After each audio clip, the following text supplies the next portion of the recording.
欢迎大家又回来我的频道。今天要给大家分享一款非常简单，但是却非常好吃、非常开胃的香辣大虾番茄意大利面。这里是200克虾和200克的小番茄。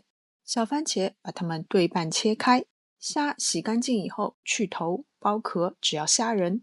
虾的泥肠如果可以直接抽出的话，就不用再开背了。但是如果抽不出来的话，建议还是要开背把泥肠全部剔除。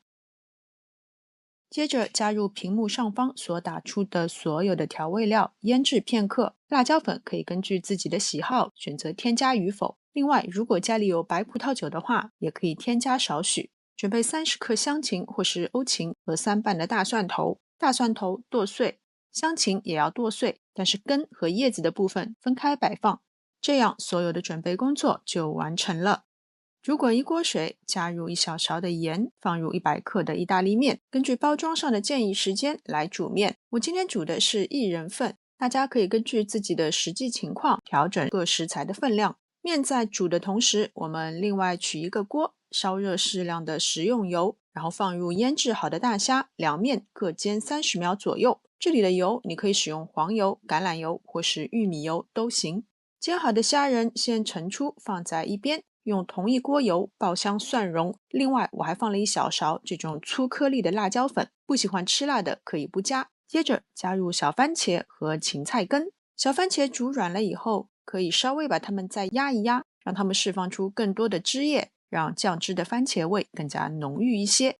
加入1/2小勺糖，适量的盐和适量的现磨黑胡椒粉调味。盐一开始不用放的太多，如果不够咸，后面可以再添加，但是如果过咸的话，就很难补救了。如果觉得酱汁有些干的话，可以再加少许的面汤。最后加入煎好的虾仁、煮好的意面和芹菜叶，只要把它们翻拌均匀，简单又快手的一餐就完成了。建议再试一下味道，觉得不够咸的话，可以再适当添加一些盐。按照自己喜欢的方式摆个盘就可以开动啦。颜色真的超好看呀，番茄的酸甜与大虾的鲜美搭配的天衣无缝，每一根意面都裹满了美味又开胃的酱汁，让人食欲大开。好了，今天的视频就到这边，非常感谢大家的观看，我们下次再见。